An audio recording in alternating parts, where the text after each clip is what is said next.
ఎన్ని రకాల ఆరోగ్యాల్ని అందరూ పొందుతున్నారా అంటే మనం అది ప్రశ్న వేసుకోవాలి. మీకు ఈ 5 రకాల ఆరోగ్యాల వైపు మీ ప్రయాణం ఎలా మొదలైంది? దీని ప్రభావం ఏమైనా ఉందా? ఆరోగ్యమే మహాభాగ్యం. వీటన్నిటి అన్ని రకాల ఆనందాలు సమతుల్యంగా గారు పొందగలిగితే వాడు సంపూర్ణమైన ఆరోగ్యాన్ని పొందినట్టు సంపూర్ణ మానవుడిగా కూడా మిగులుతాడు. సో ఈ ఫైనాన్షియల్ హెల్త్ అనేది ఆర్థికంగా కూడా మనం ఆరోగ్యంగా ఉండాలన్న ఆలోచన మీకు కలిగిందా? మీకు అలా జరిగిందా? ఆహారం బాగుందని నువ్వు తినగలిగిన దానికన్నా ఎక్కువ 4 ముద్దలు ఎక్కువ తింటే ఆ భారం మనమే భరించాలి. డబ్బైనా అంతే. డబ్బు ఎక్కువ వస్తే డబ్బు లేనప్పుడు ఎంత ప్రమాదం అంతకన్నా ఎక్కువ ప్రమాదం. ఇప్పుడు మీరు స్టిల్ మళ్ళీ శాంతా సంస్థని మళ్ళీ పునరుద్దీపనం చేసుకొని కొత్త రూపురేఖలతో కొత్త వాళ్ళ మేనేజ్మెంట్లో మీరు చైర్మన్గా నడపాలనుకుంటున్నారు కదా, మరి మీరు మీ మనసు పర్మిట్ చేస్తుందా? భారమే నాకు ఈ వయసులో, కానీ ఒక మంచి కార్యం కదా.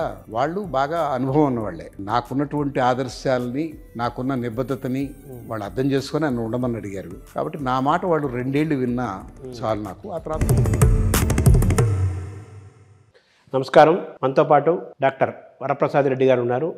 వారు శాంతా బయోటెక్నిక్స్ అధినేతగా వ్యవస్థాపకులుగా సుపరిచితులు. అంతకు మించి సంగీత సాహిత్యాలను ఉపాసిస్తారు. వారు మానసిక శారీరక సామాజిక ఆధ్యాత్మిక ఆరోగ్యాలను పెంచుకోవటం కోసం నిరంతరం ఆ సాధనలో, ఆ ఉపాసనలో, ఆ ధ్యానంలో, ఆ యోగంలో ఉంటారు. జనాలకు దూరంగా ఒక ప్రకృతి మధ్యలో ఆయన జీవిస్తున్నారు. వారిని అడిగి ఆరోగ్య రహస్యాలు తెలుసుకునే ప్రయత్నం చేద్దాం. నమస్కారం. నమస్కారం అండి. మామూలుగా ఆరోగ్యం అనగానే physical health, mental health, financial health, social health, spiritual health, ఈ 5టిని మీరు అనుభవిస్తున్నారు. ఆల్రెడీ మీరు ఆ సాధనలో ఉన్నారు. మానసికంగా కూడా మీరు మీ ఆరోగ్యాన్ని పెంచుకోవడం కోసం సంగీత సాహిత్యాల దగ్గర అవుతున్నారు. అలాగే ఫైనాన్షియల్ హెల్త్ అంటే మీరు సంపాదించిన సంపద అంతా కూడా ప్యూర్ అండ్ వైట్ ధర్మార్జితము. అలాగే సోషల్ వెల్త్, స్పిరిచువల్ హెల్త్, ఎప్పుడు కూడా దైవ ధ్యానంలో, దైవ స్మరణలో ఉంటారు. ఇన్ని రకాల ఆరోగ్యాలు మీరు పొందుతున్నారు. ఈ అన్ని రకాల ఆరోగ్యాల్ని అందరూ పొందుతున్నారా అంటే మనం అది ప్రశ్న వేసుకోవాలి. మీకు ఈ 5 రకాల ఆరోగ్యాల వైపు మీ ప్రయాణం ఎలా మొదలైంది? దీని ప్రభావం ఏమైనా ఉందా? ఆరోగ్యమే మహాభాగ్యం. అది ఆరోగ్యం అంటే మీరు చెప్పినట్టుగా అనేక కోణాల్లో ఆరోగ్యం అవసరం. శరీరానికి వ్యాయామం ఆరోగ్యం, బుద్ధికి మేధస్సుకి బుద్ధి ఆరోగ్యం. అంటే దానికి విద్య కావాలి, మేధస్సు పెంచుకోవాలంటే. తర్వాత అన్నిటికన్నా ముఖ్యంగా మనసుకు ప్రశాంతత ఆరోగ్యం కావాలంటే ధ్యానం ముఖ్యం. ఆనందం కూడా కావాలి హృదయానికి తప్పనిసరిగా. ఆనందం కావాలి అంటే తప్పనిసరిగా సేవలో ఉండాలి. సేవ మానవ సేవే మాధవ సేవ కాదు, ప్రతి జీవి సేవ, సర్వజీవ సేవ అనుసరణీయం. దానివల్ల చాలా ఆనందం వస్తుంది. విశేషం ఏంటంటే ఎంత ఇస్తున్నారో అంత ఆనందం పొందుతారు మీరు, ఎంత తీసుకుంటారో అంత దుఃఖం అనుభవిస్తారు. పంచగొద్ది పెరుగుతుంది. సో ఆనందానికి సేవ, ఆహ్లాదం అనేది ఒకటి ఉంది. అది బియాండ్ బ్లిస్ అన్నమాట. ఆనందాన్ని మించింది. దానికి లలిత కళలు, సంగీతము, సాహిత్యము, చిత్రలేఖనము, ఇంకేదైనా రకరకాలు. ఈ లలిత కళల పట్ల మక్కువ పెంచుకుంటే ఆహ్లాదానికి అవకాశం ఉంటుంది. వీటన్నిటి అన్ని రకాల ఆనందాలు సమతుల్యంగా గారు పొందగలిగితే వాడు సంపూర్ణమైన ఆరోగ్యాన్ని పొందినట్టు సంపూర్ణ మానవుడిగా కూడా మిగులుతాడు. వీటన్నిటి గురించిన అవగాహన కొన్ని దశల్లో ఒక్కసారిగా పుట్టగానే ఎవరికి రాదు. పుట్టిన బిడ్డకి సేవ అంటే ఏం తెలుస్తుంది, లలిత కళలు అంటే ఏం తెలుస్తాయి? కేవలం ఆ రోజుల్లో చదువు మేధో వికాసానికి ప్రయత్నం, అదొక్కటే మనకు తెలిసి కనపడేది. మిగతావన్నీ అక్వైర్డే. ఎవరు పుట్టగానే బిడ్డ నేను ఆరోగ్యంగా ఉండాలని ఎక్సర్సైజ్ చేయడు. ఏ ఇంట్లో తల్లో తండ్రో గురువో నువ్వు ఎక్సర్సైజ్ చేయాలి అబ్బాయి, గేమ్స్ ఆడాలి అని చెప్తారు. మిగతావన్నీ మనకు చెప్పబడ్డాయి. ఆహ్లాదం అనేది మాత్రం కొంత వయసు వచ్చాక దేంట్లో నాకు మనసు ప్రశాంతత పొందుతుంది, నాకు ఎక్కువ ఆనందం కలుగుతున్నప్పుడు వాడు చూస్ చేసుకుంటాడు. కొంతమంది చిత్రలేఖనం, కొంతమంది సంగీతం, కొంతమంది సాహిత్యం. సేవ అనేది మనిషిలో ఉన్న జన్మ సంస్కారం ఒకటి. తల్లిదండ్రులు చిన్నప్పటి నుంచి చెప్పేటటువంటి వాళ్ళు ఇచ్చినటువంటి ఇన్పుట్స్, వాళ్ళు వేసిన బీజాలు, అరే 10 మందికి సేవ చేస్తే మంచిది అని చెప్పిన మంచి మాట వాడి మనసులో ఇంకితే ఆ వైపు వాడి మనసు మరుగుతుంది. అదే సేవ చేసుకోవడానికి రకరకాల సమయదానం చేయొచ్చు, ధనదానం చేయొచ్చు. అన్నిటికన్నా ముఖ్యంగా మీరు మీ శ్రమతో శ్రమదానం కూడా చేయొచ్చు. సమయదానం, శ్రమదానం, ధనదానం, ఇన్ని రకాలు ఉన్నప్పుడు ఎవరికి ఏది వీలైతే అది. ఇవన్నీ అనేక రకాలైనటువంటి ఈ సేవల వల్ల మనిషికి పరిపూర్ణత వస్తుంది. మీరు చెప్పినటువంటి మానసిక ఆరోగ్యానికి మీరు ధ్యానం అనేది నేర్పిస్తారు, నేర్చుకోవాలి. వీటన్నిటిలో కొంత కొంత ప్రవేశం ఉన్నవాళ్ళు చాలామంది ఉంటారు. కానీ కొంతమంది కొన్నే పాటించి మిగతాయన్నీ సెకండరీగా పెడతారు, బ్యాక్ ది బర్నర్. నా ఉద్దేశం వీటన్నిటి సమతుల్యంగా చూసి అన్నీ అవసరమే కదా మనిషికి. షడ్రుచ భోజనం చేసినప్పుడు ఇన్ని రకాల ఆరోగ్యాల గురించి కూడా ఆలోచిస్తే ఆయన అన్నిట్లో గన తను మనసు పెడితే సంపూర్ణమైనటువంటి ఆనందాన్ని పొందుతాడు, సంపూర్ణమైనటువంటి ఆరోగ్యాన్ని పొందుతాడు, ఆయనకి సంపూర్ణ జీవితం కనిపిస్తుంది. అంటే మీరు ఇలా అనుభవిస్తున్నారు కదా, శారీరక ఆరోగ్యము, మానసిక ఆరోగ్యము, సామాజిక ఆరోగ్యము, తర్వాత ఆధ్యాత్మికమైన ఆరోగ్యము. ఎస్, వీటిలో సామాజిక ఆరోగ్యము, ఆధ్యాత్మిక ఆరోగ్యం గురించి మనం మాట్లాడుకోలేం. ఇంకా సామాజిక ఆరోగ్యం అంటే ఏంటంటే 10 మందిలో నీవు ఒకటిగా నిలబడగలిగినటువంటి స్థాయి, స్థితి, 10 మంది నిన్ను యాక్సెప్ట్ చేయగలిగినటువంటి స్థితి, నీవు ఒక మాట చెప్తే దాన్ని ఆలకించే వాళ్ళు ఉన్నారు అన్నటువంటి స్థితి తెచ్చుకోవడం చాలా అవసరం. అది ఎప్పుడు వస్తుంది అంటే నీలో వినయం ఉండి, అహంకారం తగ్గి, స్వోత్కర్ష తగ్గి, ఎదుటివాడు చెప్పే దానిలో ఒక మంచిని గమనించగలిగే శక్తి పెంచుకుంటే సామాజికంగా మిమ్మల్ని యాక్సెప్ట్ చేస్తారు. ఎప్పుడైతే నేను ఎవరు చెప్పింది వినను, నేను చెప్పిందే రైటు, నాదే మాట, నాదే బాట అనుకున్నప్పుడు సమాజం కూడా మీకు దూరంగా పెడుతుంది. లేదా కనీసంలో దగ్గరున్న కృత్రిమంగా బిహేవ్ చేస్తారు, అంతర్గత శత్రువులు తయారవుతారు. ఇతను అహంకారిరా, ఇతనితో మనం జాగ్రత్తగా ఉండాలి అనుకుంటే భావం కలుగుతుంది. ఆ సామాజిక ఆరోగ్యం కోసం మనిషి ముఖ్యంగా అహంకారం తగ్గించుకోవాలి. వినే గుణం, తెలుసుకునే తత్వం, ఆ జిజ్ఞాస, ఎవరి పట్లైనా వినయంగా విధేయతగా ఉండడం. ఒక మనిషి ఆయన ఆర్థిక స్థితిని బట్టు, ఆయన మేధస్సుని బట్టు ఆ అంచనాలు వేసి అంచనాల ప్రకారం ఆ స్థాయి భావంలో ఉంటే అది కూడా మంచిది కాదు. ఎవరి దగ్గరైనా నేర్చుకోవాలన్నటువంటి మన పురాణాల్లో దత్తాత్రేయుడికి 27 మంది గురువులట. అవును, ఎవరి దగ్గరైనా నేర్చుకుంటా అన్నాడు ఆయన. అంటే ఆ నేర్చుకునే లక్షణం అదే మనిషిని కాపాడుతుంది. సామాజిక ఆరోగ్యం సంపూర్ణంగా లభిస్తుంది. వినదగున ఎవరు చెప్పిన అన్నారు కదా, వినదగున ఎవరు చెప్పిన. అలాంటి స్థితికి ఎదగడానికి మనిషి సంయమనం, ఆ వినయం అన్నీ రావాలి. పోతే ఆధ్యాత్మికం, అదేంటంటే ఆధ్యాత్మికం అంటే తీవ్రంగా వ్రతాలు, పూజలు, యాగాలు చేయడం కాదు. ఆధ్యాత్మికతకి ప్రధానమైన మూల అంశం ఏంటంటే కృతజ్ఞత. మనం ఇవాళ ఊపిరి పీల్చుకోగలుగుతున్నాం, ఒక వస్తువు తినగలుగుతున్నాం, కొనగలుగుతున్నాం, తిని ఆరాయించుకోగలుగుతున్నాం, దాని తాలూకు శక్తిని పొందుతున్నాం, మన నిత్య కార్యక్రమాలు చేసుకోగలుగుతున్నాం, 10 మందికి ఉపయోగపడగలుగుతున్నాం. ఇది కేవలం నీ వల్ల జరిగింది కాదు, నీ తల్లిదండ్రుల వల్ల జరిగింది కాదు. ఏదో అధీకృత శక్తి ఉంది, అదే ప్రకృతి, నేచర్. మనకు కనిపించిన శక్తి కనిపించండి. నీరు అమ్మ నాన్న తయారు చేయలేదు, భూమిని అమ్మ నాన్న తయారు చేసి ఇవ్వలేదు. అవన్నీ ఉన్నాయి. అగ్ని, పంచభూతాలు ఇవన్నిటి సమాహారమే ప్రకృతి. అవి లేనప్పుడు మనిషి లేడు, జీవి లేడు. ఇన్ని అనుభవించే అవకాశం నాకు ఏ తెలియని శక్తితో ఇచ్చింది. దేవుడు కావచ్చు, దైవం కావచ్చు, దేవి కావచ్చు, ఎవరైనా కానీ. దానికి నేను మొక్కాలి, దానికి నేను కృతజ్ఞత చెప్పుకోవాలి, దాని కారణంగా నేను ఉన్నాను అన్న భావన పెంచుకుంటూ ఉండడమే. పూజ గదిలోకి వెళ్తే కోరడానికి కాకుండా నేను ఇవాళ నిద్ర లేయగలిగానంటే నీ కృప, ఇవాళ నేను ఆకలి తీర్చుకున్నానంటే నీ కృప. కృతజ్ఞతాభావం పెంచుకోవడమే ఆధ్యాత్మికత. దాంట్లో ఆ కృతజ్ఞతాభావం పెంచుకునే కొద్దీ మీకు ఎక్కడ లేనటువంటి ఒక భరోసా, ధైర్యం ఆయన నాకు ఇస్తున్నాడు, నేను దాన్ని గుర్తిస్తున్నాను, దానికి కృతజ్ఞత చెప్పుకుంటున్నాను అన్న భావం రావాలి. అంటే నా వెనకాల ఒక మహాశక్తి ఉంది. ఆ శక్తి నేను పోయి కృతజ్ఞత చెప్పుకున్నాను, థ్యాంక్స్ చెప్పాను, నాకు తెలుసు ఆయన మళ్ళీ ఇస్తాడు, మళ్ళీ నేను థ్యాంక్స్ చెప్పుకుంటాను. ఆ భావన ఉండాలి. ఇది నా సంపాదన, ఇది నా శక్తి, నా ధీమంతం అని చెప్పి అనుకుంటే అది ఎప్పుడుకో ఒకసారి పడిపోతాడు. అందువల్ల ఈ ఆరోగ్యం కావాలంటే తప్పనిసరిగా కృతజ్ఞతాభావం పెంచుకోవాలి. సామాజిక ఆరోగ్యం కావాలంటే వినయం, విధేయత, వినే తత్వం నేర్చుకోవాలి. వీటన్నిటికన్నా సేవా కార్యక్రమాలకు రావాలి అంటే శ్రమదానం చేయగలిగిన దేహసారోగ్యం, సమయం ఉండాలి, సమయదానం చేయడానికి సమయం ఉండాలి. ఇవి లేని వాళ్ళు, ఎంతో కొంత ధనం ఉంది కాబట్టి మనకు సిద్ధాంతం ఉంది, ఏదైనా నీకు పొందిన దాంట్లో కొంత పక్కన పెట్టి ఎవరికైనా హితం చేసే పద్ధతిలో చెయ్యి అన్నారు. సొసైటీకి మనం ఎంత తీసుకున్నామో అంతకంత ఇచ్చేస్తే ఆ డెట్ క్రెడిట్ బ్యాలెన్స్ సరిపోతుంది. ఇది సోషల్ హెల్త్. ఈ సోషల్ హెల్త్కి సంపాదించే ప్రతి ఒక్కడు మనసులో గుర్తుపెట్టుకోవాల్సింది, నా తర్వాత తరానికి ఎంత ఇవ్వడానికి తాపత్రయపడుతున్నానో ఈ సమాజానికి కూడా అంత ఇవ్వాలి. ఎంత ఇవ్వాలో అనేది నీ సంస్కారం బట్టి, నీ అవకాశం బట్టి, నీకు మనసులో ఉన్నటువంటి ఉద్వేగాన్ని బట్టి చేయొచ్చు. ముస్లిమ్స్ అట్లాంటి వాళ్ళకు ఒక సిద్ధాంతీకరించారు. ఏమి సంపాదించిన 10% పక్కన పెట్టేసి అంటారు. అలాంటి మన వాళ్ళు శాతాలు చెప్పలేదు. నీ శక్తి కొలది అన్నారు.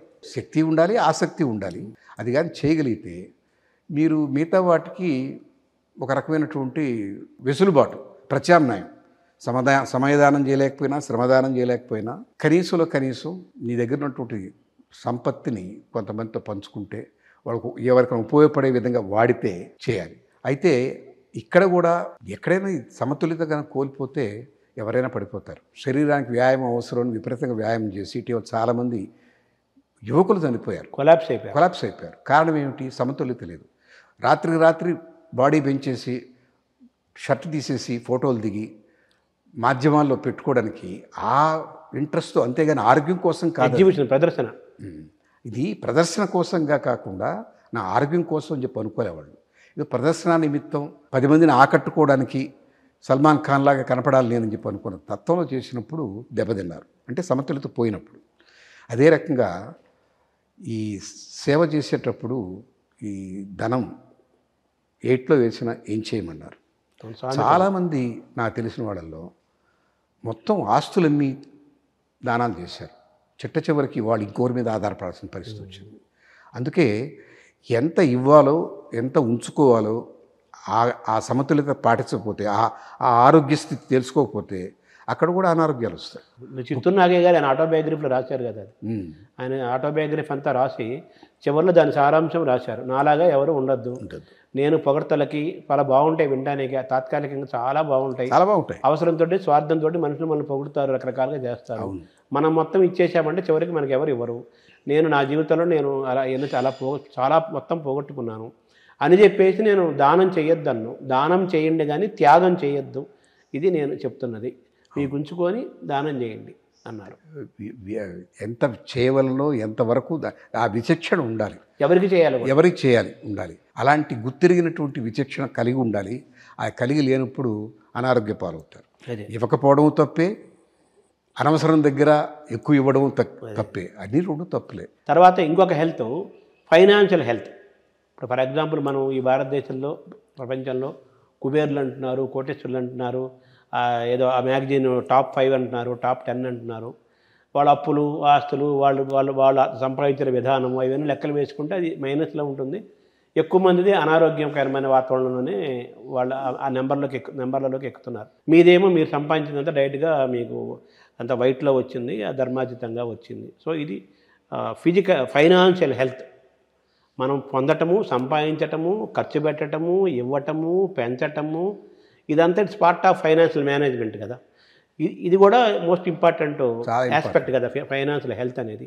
అక్కడ కూడా మీరు మీ శాంతాబయోటిక్స్ ద్వారా మీరు వేరే విదేశీ కంపెనీ షేర్ కొనుక్కున్నప్పుడు చాలా హ్యూజ్ అమౌంట్ వస్తే అది మీరు ఒక్కరే తీసుకోకుండా మీ దగ్గర పనిచేసిన డ్రైవర్కి కూడా లక్షల్లో అమౌంట్ వస్తే అతను ఆ డబ్బులు వెళ్ళి ఒక ఇల్లు కొనుక్కొని ఒక ఇదిగా చేసుకొని ఒక 12 ఏళ్ల క్రితమే 2010 ఆ ప్రాంతం అంటే 14లో ఉన్నాం అనుకుంటాను. దాదాపు 13-14 ఏళ్ళ క్రితమే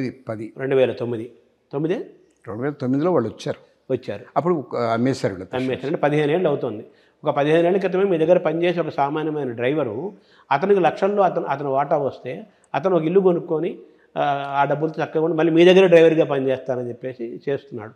సో అలాగే మీ దగ్గర పనిచేసిన వాళ్ళ స్థాయిలు బట్టి అటెండర్ దగ్గర నుంచి జిఎంఎల్ దాకా సైంటిస్టుల దాకా వాళ్ళ స్థాయిలో అందరికీ కూడా పంచారు. వాళ్ళకి బాగా పొందారు, మీరు తీసుకున్నారు, అందరూ అనుభవించారు. ఇదంతా ప్యూర్ వైట్ అమౌంట్, అదే ధర్మార్జితం. సరే వాడు కొన్నవాడు అధర్మం చేశాడా ధర్మం చేశాడా అది డిఫరెంట్ సబ్జెక్ట్. మీకు వచ్చింది ధర్మార్జితం.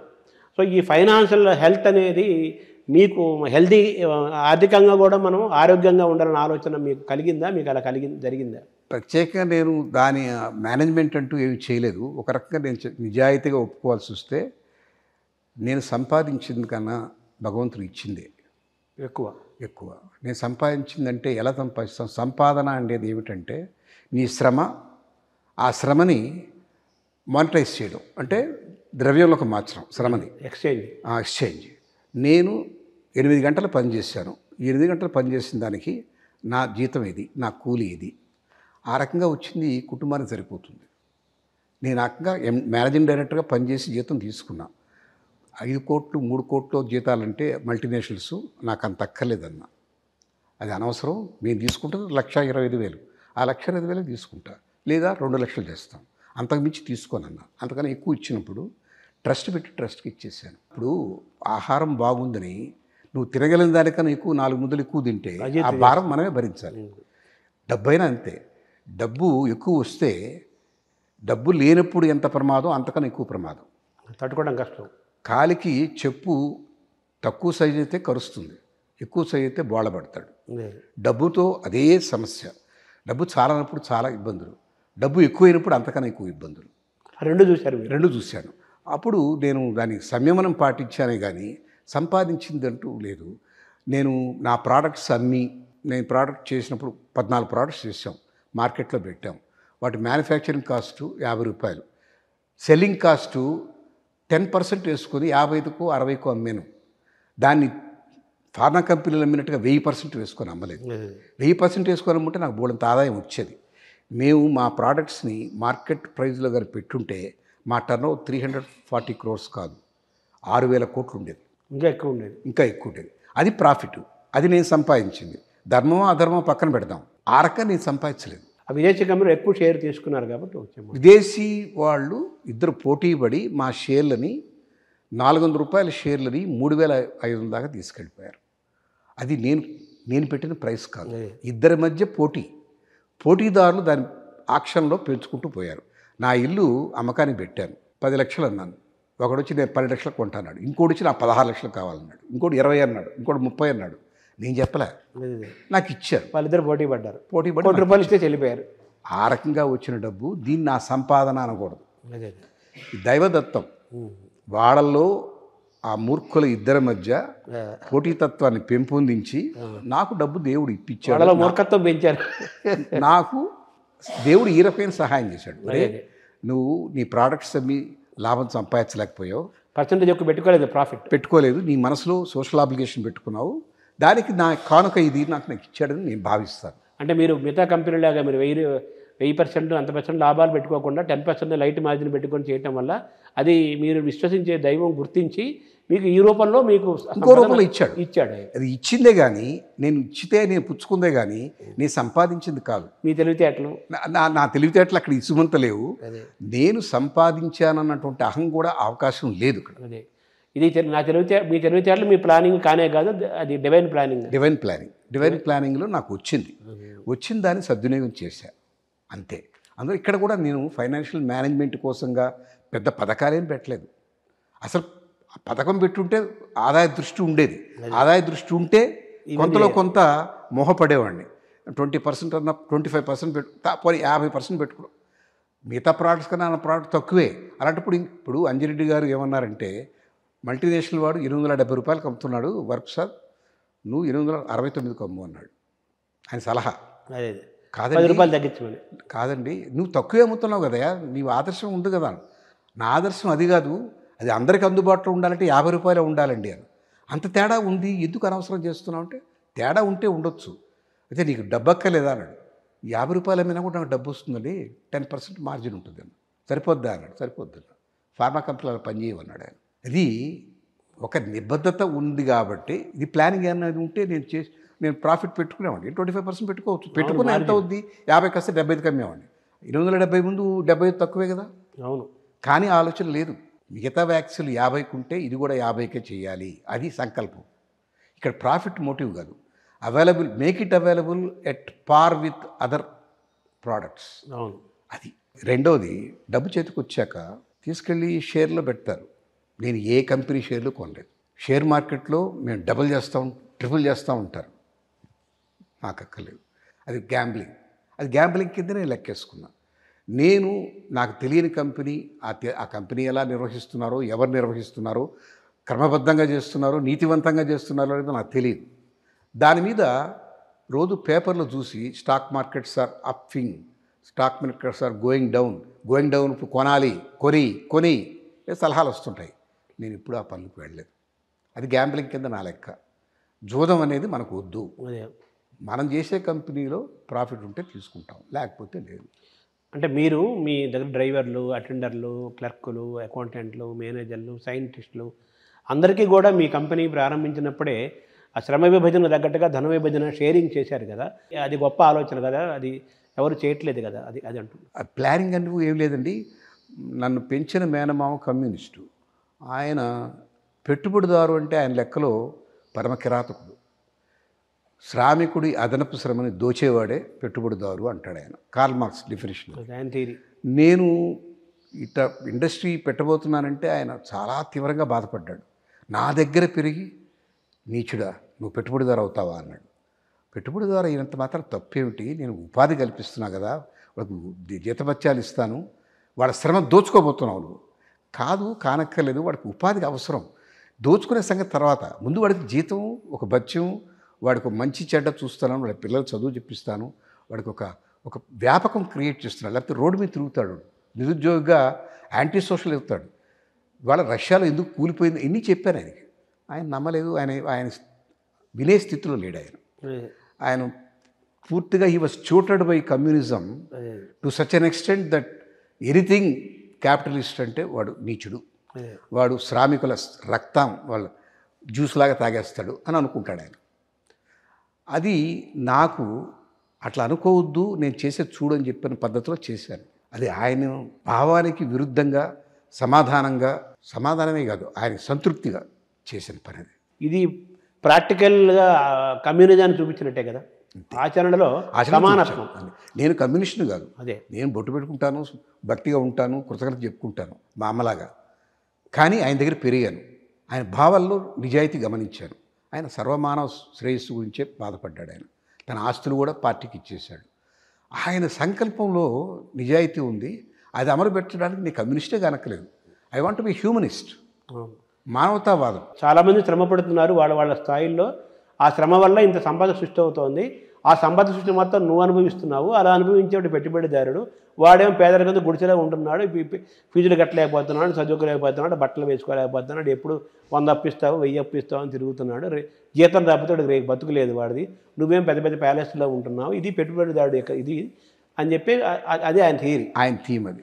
దాన్ని కాదు, నా దగ్గర శ్రమపడే వాళ్ళు, నాతో అసోసియేట్ అయిన వాళ్ళు, వాళ్ళ స్థాయిలో వాళ్ళందరికీ నేను పంచుతున్నాను, షేరింగ్ చేశారు. వాళ్ళకి ఆర్థిక సౌలభ్యమే కాదండి, మానసికమైనటువంటి ఒక భరోసా ఏంటంటే, మేము వరప్రసాదుడి కింద పనిచేయట్లేదు, ఆ కంపెనీ మాది కూడా, మా కంపెనీకి మేము పనిచేస్తున్నాం అన్నటువంటి భావన కలిగించగలిగాం. అందరూ కలిసి అందరూ ఇదంతా మన కంపెనీ అనుకున్నారు. ఇది ఆయన కంపెనీ ఊరు అనలేదు. ఇప్పుడు ఆ డ్రైవర్ మీద కంటిన్యూ అవుతున్నాడు సార్, ఇప్పటికీ ఉన్నాడు? ఇప్పుడు లేదు, అంతా అమ్మేశారు కదా వాళ్ళు. అదే అందరూ అమ్మేసుకున్నారు, డబ్బు చేసుకున్నారు. అదే ఇప్పుడు ఆ కమ్యూనిజం లేదు అక్కడ. కంపెనీ ఇప్పుడు కొత్త వాళ్ళు వచ్చేసారు, పాత వాళ్ళు ఉన్నారు, పాత వాళ్ళు అమ్ముకొని డబ్బులు చేసుకున్న పని చేస్తున్నారు. ఇప్పుడు కొత్త యాజమాన్యం రాబోతుంది శాంతాకి, నేను దానికి చైర్మన్గా కంటిన్యూ అవుతున్నా కూడా వాళ్ళు ఈ రకమైనటువంటి పద్ధతిలో చేస్తారో లేదో నాకు తెలియదు. నేను వాళ్ళని ఫోర్స్ చేయకూడదు, వాళ్ళకి స్వయం కపోల కల్పితంగా ఉండాలి. అది ఒకరు వాళ్ళని ఎత్తిన రుద్దకూడదు, నా లెక్కది. ఆ కంపెనీ పేరు అలాగే ఉంటుంది, శాంతా పేరే పునరుద్ధరించారు. మధ్యలో సనోఫీ వాళ్ళు సనోఫీ హెల్త్ కేర్ కింద మార్చినా తిరిగి వీళ్ళు శాంతా జెండా ఎగరేస్తాం, శాంతా ఫిలాసఫీని పునరుద్ధరిస్తాం, శాంతా వైభవాన్ని తీసుకొస్తాం అని అన్న తర్వాత రవి పెన్మెత్స ఆయన దీనికి ముందుకు కంపెనీ మారింది. ఇప్పుడు వేరే వాళ్ళు తీసుకున్నారు, అందులో మీరు చైర్మన్ ఉన్నారా? నేను చైర్మన్గా కంటిన్యూ అవుతున్నాను. ఇప్పుడు ఏమైనా ప్రొడ్యూస్ చేయబోతున్నారా? పాత ఎన్ని వాళ్ళు దుర్మార్గులు పోతూ వంటిలుగా అప్పగించకుండా అక్కడంతా పొయ్యిలో అదే నీళ్లు పోసి గందరగోళం చేసేసారు, అశుద్ధి చేసి వెళ్ళారు. అదే దానంతా మళ్ళీ పునరుద్ధరించుకోవాలి. దానికి 2 ఏళ్ళు 3 ఏళ్ళు పడుతుంది. 2 ఏళ్ళ దాకా మాకు రెవెన్యూ ఉండదు. సో మళ్ళీ వ్యాక్సిన్లు అన్నీ మళ్ళీ వ్యాక్సిన్లే. వ్యాక్సిన్ బేసిక్ అంటే వ్యాక్సిన్లు ఇప్పుడు ఏం వ్యాక్సిన్లు తీసుకొస్తారు సార్? కొత్తవి ఏం కాదు, కొత్తగా రాబోయే హెపటైటిస్ అది ఉంది, అవన్నీ ఉన్నాయి. పెంటావలెంట్ వ్యాక్సిన్, హెక్సావలెంట్ వ్యాక్సిన్ చాలా అవసరం ఉంది, అవే తయారు చేస్తాం, ఇంతకుముందు చేసినాయే, కానీ మళ్ళీ కొత్త మొదలెట్టి చేయాలి. ఓకే. కొలరా వ్యాక్సిన్ చాలామందికి అవసరం వచ్చింది, అనేక దేశాలకి, దాని ఉత్పత్తి పెంచుతున్నాం. టైఫాయిడ్ వ్యాక్సిన్ కొత్తగా తీసుకొని డెవలప్ చేస్తున్నాం. కరోనా కూడా చేస్తారా? కరోనాకి చేయమండి, కరోనాకి చేసే అవకాశం ఉంది, ఎందుకంటే అది సహజమైనటువంటి వైరస్ కాదు, మానవ నిర్మితం. అంటే తర్వాత మళ్ళీ దాన్ని ఇంకోటి మారుస్తాడు, దాన్ని మళ్ళీ ఇంకో వ్యాక్సిన్ తయారు చేస్తాడు. తయారు చేసినా మీకు ఎక్కువ సమయం ఇవ్వదు. సమయం ఇవ్వనప్పుడు అన్ని టెస్టులు చేయకుండా గతంలో చేసిన పొరపాట్లు మళ్ళీ మేము చేయాలి.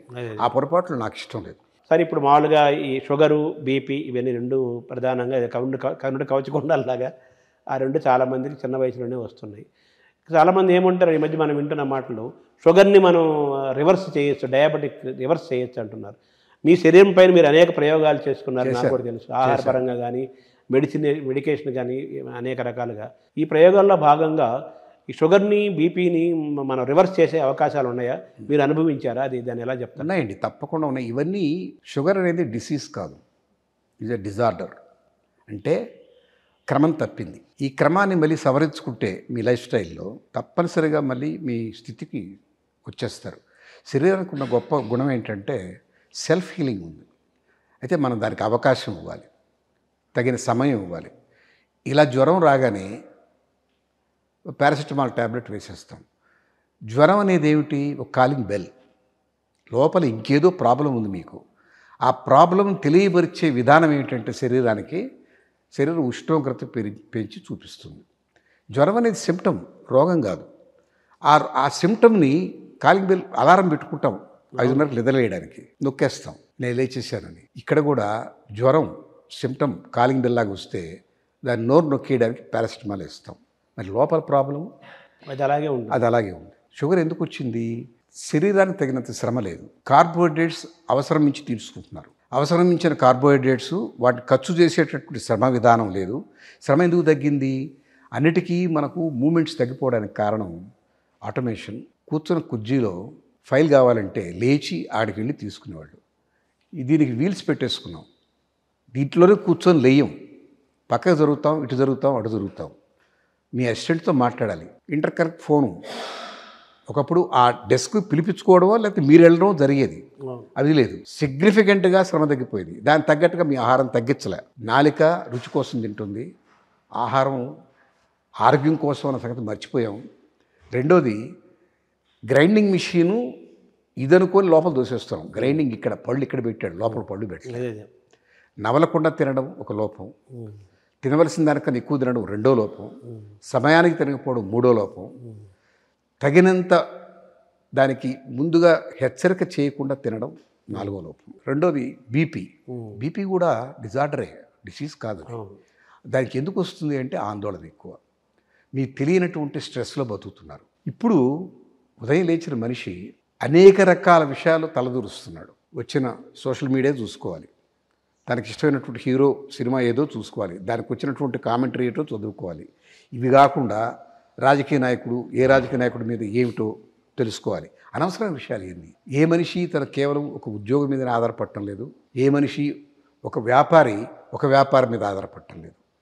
అనేక విషయాల్లో చేతులు పెడుతున్నాడు, అనేక దగ్గర ప్రయత్నాలు చేస్తున్నాడు, అనేక వాటిలో ఇన్వాల్వ్ అవుతున్నాడు. స్నేహాలు పెరిగినాయి. స్నేహాలంటే స్నేహం కాదు, అది పరిచయాలు పెరిగినాయి. వీటన్నిటికీ సమయం 24 అవర్సే.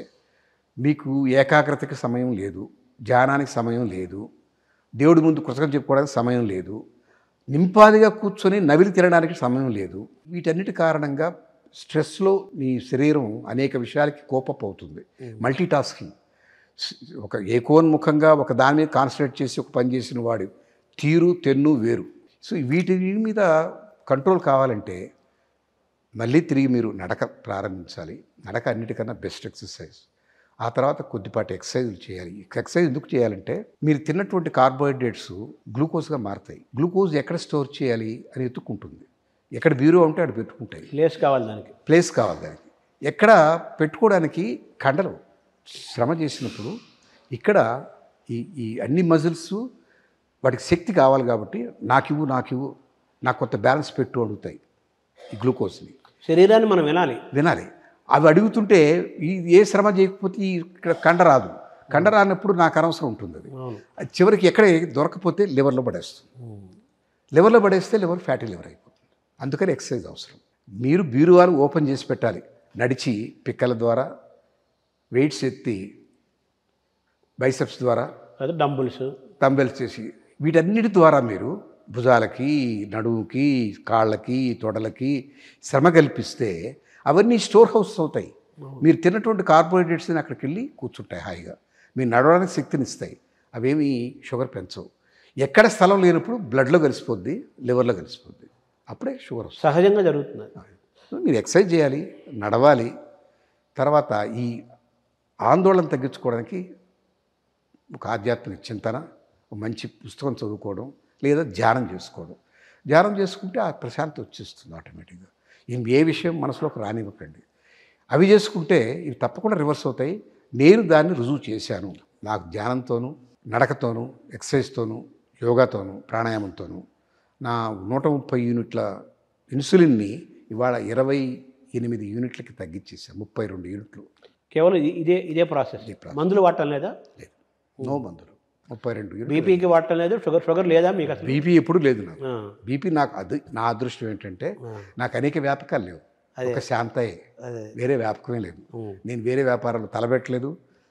షేర్ మార్కెట్ ఎలా అవుతున్నాయని ఆందోళన పడలేదు. బాంబే స్టాక్ ఏమైందిరా, అమ్మ ఏమైంది ఇవాళ ఆ వరే లేదు. కనుక నాకు బీపీ ఏనాడు లేదు. షుగర్ మాత్రం వచ్చింది. ఆ షుగర్ తగ్గించుకోవడానికి ప్రయత్నం చేశాను. బాగా అంటే ఈ డయాబెటిక్స్ని రివర్స్ చేయడంలో ఎన్ని మెడిసిన్స్ వాడకుండా ఇవన్నీ ఇలా ప్రాక్టీస్ చేస్తూ మీరు రివర్స్ చేసుకున్నాను, తగ్గించాను. అంటే 100% తగ్గదు. ఇంకా కొంత ప్యాన్క్రియాస్ ఇంకా అలవాటు పడాలి. అంటే ఇన్సులిన్ ప్రొడక్షన్ తగ్గిపోయింది కదా పాత జీవితం వల్ల. అది తిరిగి గేట్ ఓపెన్ చేయమని చెప్పి అడుగుతున్నాను. శ్రమ చేస్తున్నాను, నడుస్తున్నాను, యోగా చేస్తున్నాను, పరిమిత ఆహారం తీసుకుంటున్నాను. ఓకే లెట్ మీ వేకప్ అంటుంది అది. ఆ ప్యాన్క్రియాస్ వేకప్ అయ్యే రోజు వస్తుంది, మహా అయితే ఇంకో 6 నెలలు. అప్పుడు నాకు ఇన్సులిన్ కూడా అక్కర్లేదు. కోపం కూడా ఎక్కువ కదా మీకు, దాన్ని ఎలా కంట్రోల్ చేస్తారు? కోపం అనే దానికన్నా అసహనం ఎక్కువ ఉంటుంది. అది ఆ అసహనమే ఇరిటేషన్, శృతి మించితే కోపం కింద కనిపిస్తుంది. నేను ధ్యానంతో సాధించాను అది. నేను ధ్యానంలో అర్థం చేసుకుంది ఏంటంటే ప్రతి మనిషిని దేవుడే నిర్ణయించాడు. వాడు ఏ పాత్ర పోషించాలో చెప్పాడు. నాకు అసహనం అనేది మాత్రం పోగొట్టుకోను. ఎందుకంటే అసహనం పోతే జీవోత్సవం అయిపోతాను నేను. ఎక్కడ నాకు నచ్చదో అక్కడ నేను చెప్తాను. ధర్మాగ్రహం అంటారు, చెప్పాలి. నాన్న ఇది కరెక్ట్ పద్ధతి కాదు. బీపీ వేరు, కోపం వేరా? చాలామంది ఆ బీపీ పెరిగిపోయింది అంటుంటారు. బీపీ ఆందోళన పడతాడు, శిక్ష పడుతూ ఉంటాడు. దాన్ని వ్యక్తం చేసేస్తే కొంత తగ్గుద్ది. కానీ వ్యక్తం చేసినప్పుడు ఎదుటి మనిషికి పాస్ అవుద్ది కదా ఆ పాపం. అందుకని జపాన్లో ఒక పద్ధతి ఉంది. వాడికి చాలా కోపాలు వస్తాయి, బాధలు వస్తాయి. వాళ్ళకి కొన్ని ప్లేసెస్ క్రియేట్ చేసి పెట్టుకున్నారు. ఆఫీస్ నుంచి వస్తూ వాడు బొమ్మలు ఉంటాయి. కర్ర తీసుకుని కొడతాడు ఆ బొమ్మని, ఆ కోపాన్ని తీర్చుకుంటాడు. రాయేసి కొడతాడు దాన్ని. దాన్ని ఏమనాలంటే ఆ కోపాన్ని తగ్గించుకునే సెంటర్స్ పెట్టారు వాళ్ళు. దాంట్లో భాగమే కొంచెం విపరీత దూరంలోకి వెళ్ళి గైషాలు కూడా పెట్టుకున్నారు. అంటే ఇంట్లో భార్యతో తలనొప్పి, చాలా సేవ చేసి కాళ్ళు ఉత్తి, అంతకనే ఏమి ఉండదు. అంతకన్నా మించినవి వచ్చినాయి, ఇటీవలు వచ్చినాయి. దీన్ని బట్టి అర్థం ఏమిటి, మనకు వస్తాయి, వాటిని కంట్రోల్ చేసుకోవాలి. అయితే ఆహారం ఎలా చూడాలి? ఆహారం అవసరం కదా, దాన్ని ఎలా మెయింటైన్ చేస్తున్నారు మీరు? ఆహారం for your self and to the society. ఆహారం అనేది చాలా పవిత్రంగా ఉండాలి, శుచిగా ఉండాలి, రుచిగా కూడా ఉండాలి, మితంగా ఉండాలి. మితమైనప్పుడు రుచిగా ఉంటే అది హితం అయిపోతుంది. కాబట్టి బయట ఫుడ్ వద్దు. బయట ఆత్మ పెట్టి వండరు వాళ్ళు. ఇంట్లో ఒకప్పుడు ఇంటి ఇల్లాలే చేసేది, తల్లి చేసి పెట్టేది, తల్లి తర్వాత భార్య. వాళ్ళు చేసుకుంటే దాంట్లో ఆత్మ ఉంటుంది. రేపు వాళ్ళు చేసుకునే పరిస్థితి అప్పుడు మనం వంట వాళ్ళని పెట్టుకుంటాం. వాళ్ళని మనం ఇంట్లో మనుషులుగా చూసుకోవాలి, వాళ్ళని చాలా ప్రేమగా చూసుకోవాలి. వాళ్ళు మన కింద పనిచేస్తున్నారన్న భావం రానికూడదు. మన కోసం మనకు వండి పెడుతున్నారని కృతజ్ఞతగా వాళ్ళు దండం పెట్టాలి. వాళ్ళకి దండం పెట్టి, అమ్మా నాకు ఇవాళ భోజనం పెట్టావు తల్లి, మన వస్తువులే పెట్టి వండుంటారు వాళ్ళు. కానీ ఆ శ్రమ వాళ్ళది కదా. ఆకలికి అన్నం ఇస్తున్నారు, ఆకలికి అన్నం పెడుతున్నారు. వాళ్ళని ఆ ప్రేమగా పెట్టుకుంటే, వాళ్ళు మనస్ఫూర్తిగా మన మీద ఇష్టంగా తయారు చేస్తే, ఇదంతా మీ ప్రాక్టీస్ మా ఇంట్లో జరుగుతుంది. మా అమ్మ చేసేది, మా ఆవిడ చేసేది. ఇప్పుడు ఆవిడకి 73-74 ఏళ్ళు. మీ పిల్లలు చేస్తున్నారా? మా పిల్లలు చేస్తారు. మా ఇద్దరు పిల్లలు, ఆడపిల్లలు ఇద్దరు వంట చేస్తారు, భర్తలు పెడతారు. తర్వాత మీ శరీరం పైన, మీ మైండ్ పైన అనేక రకాల ప్రయోగాలు చేసుకున్నారు. In the process of your development and your keeping your health. తప్పులు కూడా చేశాను. ఎక్స్పెరిమెంట్లో చాలా తప్పులేని. అది అన్నీ it is part of practice కదా. Part of practice. ఇందులో భాగంగా మీరు ఈ ఫుడ్ టైమింగ్స్ కూడా మీరు మార్చారు, అనేక ప్రయోగాలు చేశారు, నేర్చుకున్నారు. మీ పైన మీరే ప్రయోగాలు చేసుకుంటూనే ఉన్నారు. ఇప్పుడు మీరు ఈ టైమింగ్స్ కూడా మార్చారట కదా, మీరు ఆహార టైమింగ్స్ కూడా? అవి మార్చారండి. ఇప్పుడు ఉదయం నిద్రలేయగానే కేవలం కషాయం లాంటివి తాగుతాను. అంటే ధనియాలు కానీ ఒక వారం ధనియాలు, ఒక వారం జీలకర్ర, ఒక వారం సోంపు కాసి అవి తాగుతాను. మార్నింగ్ 5:30, 5:40 కాఫీ టీ తాగరు. తాగను. నాకు అలవాట్లేదు, చిన్నప్పటి నుంచి అలవాట్లేదు. అది తప్పని కూడా కాదు, అదే అది అలవాటు కాలేదు. తర్వాత నడుస్తాను, చేస్తాను. బ్రేక్ఫాస్ట్ అనేది మానేశాను. సరాసరి 10:30, 11 మధ్య భోజనం చేస్తాను. మామూలు భోజనం, కాకపోతే పాలిష్ పెట్టని బియ్యం, కాయగూరలు ఎక్కువ ఉంటాయి. 3-4 రకాల కూరలు చేస్తారు. అన్నంలో కాయగూరలు కలపను, కాయగూరలో అన్నం కలుపుకుంటాను. దాని క్వాంటిటీ ఎక్కువ ఉంటుంది, కూరలో క్వాంటిటీ ఎక్కువ ఉంటుంది. తాజా కూరలు ఏ రోజుకి ఆ రోజు వండుతాం. ఉదయం వండాల్సిందే, సాయంకాలం వండాల్సిందే. ఇవాళది రేపు తినే పరిస్థితే లేదు. పోతే అన్నిటికన్నా ముఖ్యంగా అంటే క్రమబద్ధీకరించి టైం 10:30, 11 ఆ టైంలో తినాలి. శరీరం దానికి అలవాటు పడ్డాక మీ సిక్రీషన్స్ అన్నీ కాచుకొని ఉంటాయి, రెడీగా ఉంటాయి. 10:30 ఈయన భోజనం పడేస్తాడు, నేను దీన్ని మెటబలైజ్ చేయాలి అని నిర్ణయం అయిపోయి ఉంటుంది వాటి. దానికి ముందుగా కాలింగ్ బెల్ ఏంటంటే రా వెజిటబుల్స్ తినాలి. రా వెజిటబుల్స్ ఎందుకనండి, ఉడికిచ్చిరి అలా చప్పగా మింగేస్తాం. రా వెజిటబుల్ నవలాల్సి వస్తుంది. మీరు నవలడం మొదలెట్టాక సెలైవ తయారవుతుంది. సెలైవలోనే ఎక్కువ ఆహారం మెటబలైజ్ అవుతుంది. కడుపులో సగం అయితే నోట్లోనే సగం అరిగిపోవాలి. చాలా ఆరోగ్యం ఉంది. పళ్ళకి ఎక్కువ పని చెప్పాలి, పంటికి ఎక్కువ పని, కంటికి పని చెప్పాలి. దేవుడు 32 పళ్ళు ఇచ్చాడు, అలా ఐస్ క్రీమ్ లాగా మింగేస్తే ఎట్లా? ఒక పన్ను వాటలేదు. అది నవిలి తినడం రా వెజిటబుల్స్తో వీలు. అందుకనే రా వెజిటబుల్ సలాడ్ తింటాం, అది లోపలికి పంపిస్తుంది సిగ్నల్.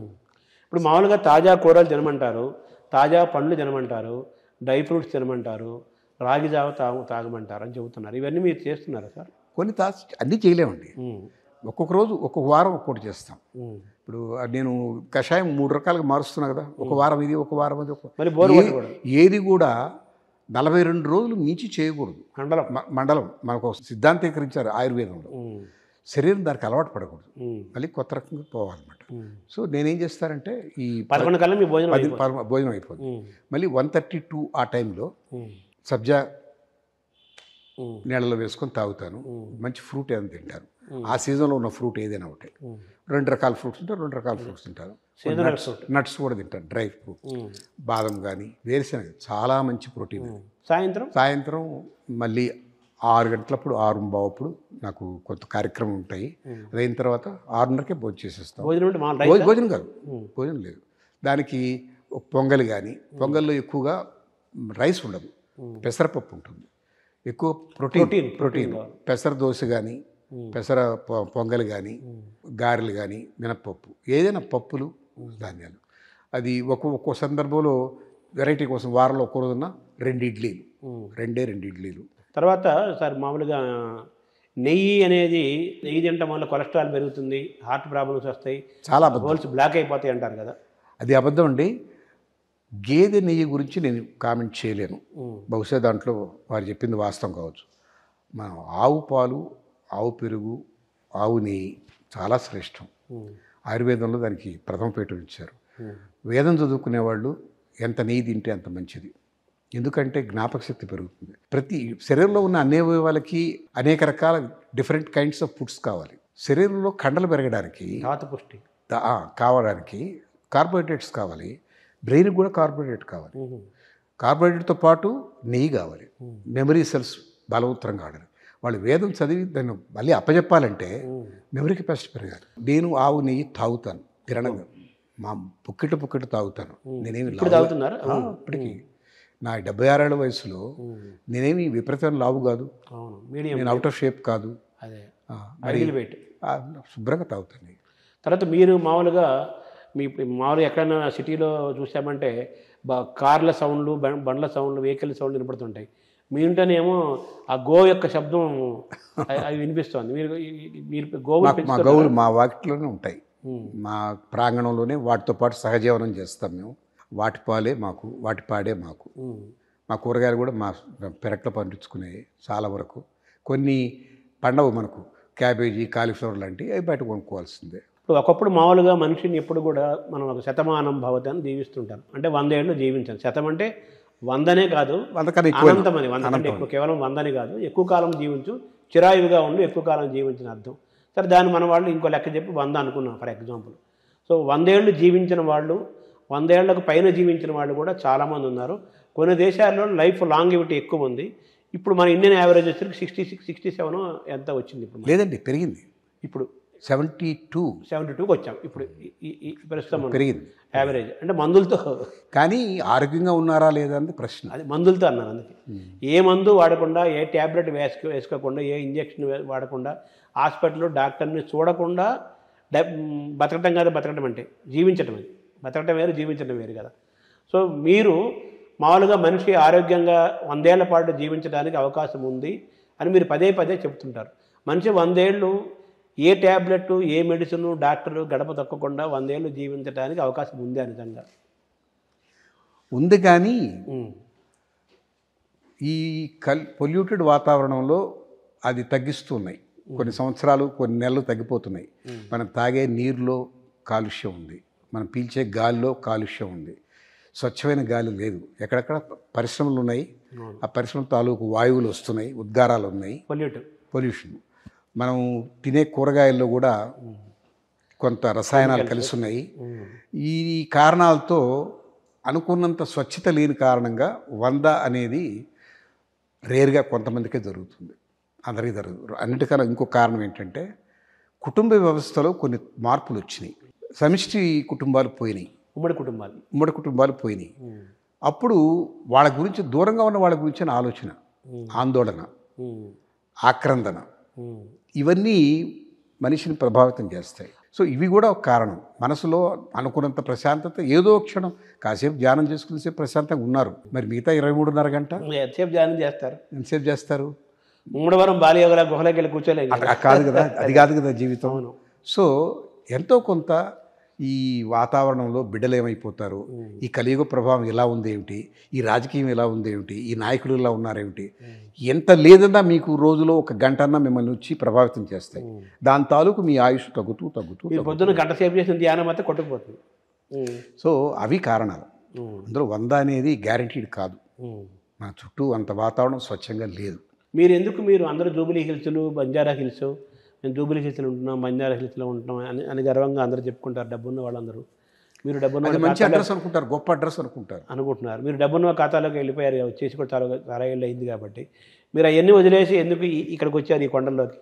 ఎందుకంటే స్వచ్ఛమైన గాలి కోసమే, స్వచ్ఛమైన వాతావరణం కోసమే. శబ్ద రాహిత్యం, కాలుష్య రాహిత్యం ఉండాలనుకుని ఇక్కడికి వచ్చాను. 14 ఏళ్ళ క్రితం చాలా 22 ఎకరాల్లో నేను ఒక్కడనే ఉన్నా ఇక్కడ. అంటే నా కుటుంబం ఒకటే. ఇప్పుడు చాలా ఇళ్ళు వచ్చేసినాయి. ఇక్కడి నుంచి కూడా పారిపోవాలని ఆలోచన వస్తుంది, కానీ వయసు సహకరించేటట్టుగా లేదు. సో ఇక్కడ మీరు ఎలా కాపాడుకుంటున్నారు సార్ ప్రకృతిని? నేను ఎందుకంటే మా ప్రాంగణం పెద్దది కదా, ఏదో అందరూ అనుకున్నట్టుగా 1000 గజాలు 1200 గజాలు కాదు. ఇది 1.5 ఎకరా పెద్ద లోగిలి, చెట్లు చుట్టూ, చెట్లు కవచంలా కాపాడుతాయి నన్ను. బయట నుంచి పొల్యూషన్ రానివ్వు, అవి పీల్చుకుంటాయి, అబ్జర్వ్ చేసుకుంటాయి, నాకు ఆక్సిజన్ ఇస్తున్నాయి, శబ్దాలు కూడా రానివ్వు. సో ఒక రకంగా నేను ఒక చిన్న కుటీరం నిర్మించుకున్నాను. దీని నుంచి నేను ఐసోలేట్ అయ్యాను, శబ్దాల నుంచి, వాయు ఉద్గారాల నుంచి, అనేక రకాల అవకతవకల నుంచి. దీన్ని కూడా జూబిలీ హిల్స్, బంజారా హిల్స్ అయిపోయే సూచనలు వస్తున్నాయని భయంగా ఉంది. రావడానికి మా ఆవిడ చెప్తుంటుంది, 15 ఏళ్ళు దాకా పర్లేదండి, అప్పుడు దాకా మనం ఉండం కదా, మినిమం గారు ఆ ధైర్యం 90 ఏళ్ళు వస్తాయి మనకి అంతే సార్. అయితే సార్ ఇప్పుడు ఈ ప్రయాణంలో ఈ చెట్లు ఉన్నాయి, మొక్కలు ఉన్నాయి, మంచి గాలి ఉంది, నీరు ఉంది. ఒకప్పుడు పల్లెటూర్లు ఇవే ఉండేవి. ఇవేమి మనం ప్రత్యేకంగా మనం చెప్పుకోక్కర్లేదు, పల్లె నుంచి వచ్చిన వాళ్ళు ఎక్కువ మంది ఉన్నాం కాబట్టి, ఇంకా జనరేషన్స్ ఉన్నాయి కాబట్టి. ఇప్పుడు మళ్ళీ పల్లె నుంచి పట్టణాలకు వచ్చి, పట్టణాల నుంచి నగరాలకు వచ్చి, నగరాల నుంచి మహానగరాలకు ప్రయాణం జరిగింది, మానవ ప్రయాణం. ఇప్పుడేమో రివర్స్లో జరుగుతుందంటారా? నగరాల నుంచి పల్లెలకు వస్తున్నారా జనం? అందరు రావట్లేదండి. అదే ఆ స్పృహ ఉన్నవాళ్ళు, ఆ ఆలోచనకు అవకాశం ఉన్నవాళ్ళు వస్తున్నారు. ఎంతమంది వస్తున్నారు ఇక్కడికి? ఇప్పుడు చూడండి, 22 ఎకరాల్లో 48 ప్లాట్లు వేశారు. కేవలం 7 మందో 8 మందో వచ్చిన్నారు. రాదే కదా మిగతా వాళ్ళు. మిగతా వాళ్ళంతా ఇప్పుడు అక్కడ రేట్ ఎంత ఉంది కనుక్కొని ఆ సునకానందం పొందుతున్నారు. ఆ ప్లాట్ రేటు పెరిగింది, అందులో ఆనందం పొందుతున్నారు. ఇక్కడ కొంచెం జీవించండి రా బాబు అంటే రావట్లేదు. ఈ ఆనందం అక్కర్లేదు వాళ్ళకి. డబ్బు దాని వాల్యూ పెరిగిందంటే అమ్మడు, అదే పెరుగుతూ చూసుకుంటూ ఉంటాడు, ఆనందం పొందుతాడు, ఒకరోజు వెళ్ళిపోతాడు. అది వాడు ఆనందం. ఈ భూమి పైన ఎవడు చేస్తున్నాం కాదు కదా, అమాయకత్వం అది. ఇప్పుడు మీరు అప్పుడు తీసుకుని 22 ఎకరాలు ఇది, ఇందులో మీరు ఒక్కరే మొట్టమొదటిగా తీసుకున్నారు. మీరు వచ్చారని చెప్పి ఇంకొకరు వచ్చారు, ఇంకొకరు 8 మంది వచ్చారు ఇప్పుడు. అది ఇచ్చారు. మిగతా వాళ్ళు ఏమో రియల్ ఎస్టేట్ లెక్కలు వేసుకొని అక్కడ గజం మీకు ₹1,00,000 అయిపోయిందట కదా, అక్కడ అయిపోయిందట కదా. 1,50,000 ఇప్పుడు. అవునా? అబ్బో, అంటే జూబిలీ హిల్స్ బంజారా సమానం. అక్కడ 3 కదా, 3 ఆల్మోస్ట్ ఆ దగ్గరకు వచ్చేసింది. అదే దాని కారణం మీలాంటి వాళ్ళు ఇక్కడ ఉండడం వల్ల అంటారు. మీ వల్ల లేట్ అయిందని నన్ను తిట్టుకునేవాళ్ళు తిట్టుకునే ఉంటారు. అదే తర్వాత పొగిడేవాళ్ళు పొగుడుకుంటారు. అది ఉంటుంది. అది ఏది ఎంత తీసుకోవాలో మనం అంత తీసుకోవాలి. తర్వాత మీ ప్రయాణంలో, మీ ఆరోగ్యాన్ని కాపాడుకునే ప్రయాణంలో ఇప్పుడు మీరు స్టిల్ మళ్ళీ శాంతా సంస్థని మళ్ళీ పునరుద్దీపనం చేసుకొని కొత్త రూపురేఖలతో కొత్త వాళ్ళ మేనేజ్మెంట్లో మీరు చైర్మన్గా నడపాలనుకుంటున్నారు కదా. మరి మీ మనసు పర్మిట్ చేస్తుందా ఈ ప్రస్తుతం ఉన్న వ్యవస్థలో? ఇది భారమే నాకు ఈ వయసులో, కానీ ఒక మంచి కార్యం కదా. వాళ్ళు బాగా అనుభవం ఉన్నవాళ్ళే. వాళ్ళు గ్లాండ్ ఫార్మా అని రాజుగారు, పెన్మెత్స రాజుగారు, చాలా గొప్ప నిబద్ధతతో పనిచేసిన ఆయన, చాలా ఇంటర్నేషనల్గా పేరున్న ఆయన ఇప్పుడు వయసు అయిపోయింది, వాళ్ళ అబ్బాయి చూస్తున్నాడు. వాళ్ళు అవలేలుగా అందిపుచ్చుకుంటారని నాకు విశ్వాసం. వాళ్ళకి మేనేజరియల్ క్యాపబిలిటీస్ ఉన్నాయి. నాకున్నటువంటి ఆదర్శాలని, నాకున్న నిబద్ధతని వాళ్ళు అర్థం చేసుకొని నన్ను ఉండమని అడిగారు. కాబట్టి నా మాట వాళ్ళు 2 ఏళ్ళు విన్నా చాలు నాకు. ఆ తర్వాత వాళ్ళు 80 ఏళ్ళు వచ్చేస్తాయి, కంపెనీ సెట్ అవుతుంది. అది సెట్ అవుతుంది. ఈ బీపీకి షుగర్లకు కూడా ఏమన్నా వ్యాక్సిన్లు వచ్చే అవకాశం ఉందా? లేదు, వాటి అవన్నీ డిజార్డర్స్ సార్. ఇంకెందుకు షుగర్కి ముందు ఎక్కడ ఉంది? షుగర్కి ఏమన్నా ఏం చేసే ముందు వచ్చిందా? డిజార్డర్కి ముందు లేదు. డిసీజ్కి ముందు ఉండొచ్చు, డిజార్డర్కి లేదు. అదే దాని డిసీజ్ సరిదిద్దుకుంటే పోతుంది. అది మీరు సరిదిద్దుకోవాలి. శరీరానికి ఆ రకమైనటువంటి అవకాశం ఇవ్వాలి. తర్వాత ఇప్పుడు మీ అమెరికాలో కూడా ఈ మధ్య కొన్ని ఇంజెక్షన్స్ వచ్చాయి. ఆ ఇంజెక్షన్స్ చేసుకుంటే మనకు ఆకలి తగ్గుతుంది, తర్వాత వెయిట్ లాస్ అవుతాము, తద్వారా షుగరు బీపీ అన్ని తగ్గిపోతాయి అంటున్నారు కదా. అది ఆ చివరి రిజల్ట్ మంచిదే, కానీ మధ్యలో జరిగే అనర్థాలు చాలా ఉన్నాయి. అది గమనించే ఇది మంచిది కాదని తీసేశాను. నేను అన్నీ చూశానండి, ప్రయోగం అన్నీ చేశాను. నా శరీరం మీద ఎవరి మీద ఎట్లా ప్రయోగం చేయగలను? నేను నిత్య పదికుడిని. నేను ఎప్పుడు ఎక్స్పెరిమెంట్ చేసుకుంటా, నా మీద చేసుకుంటా, నేను తెలుసుకుంటా, ఆథెంటిక్గా చెప్తా మీకు.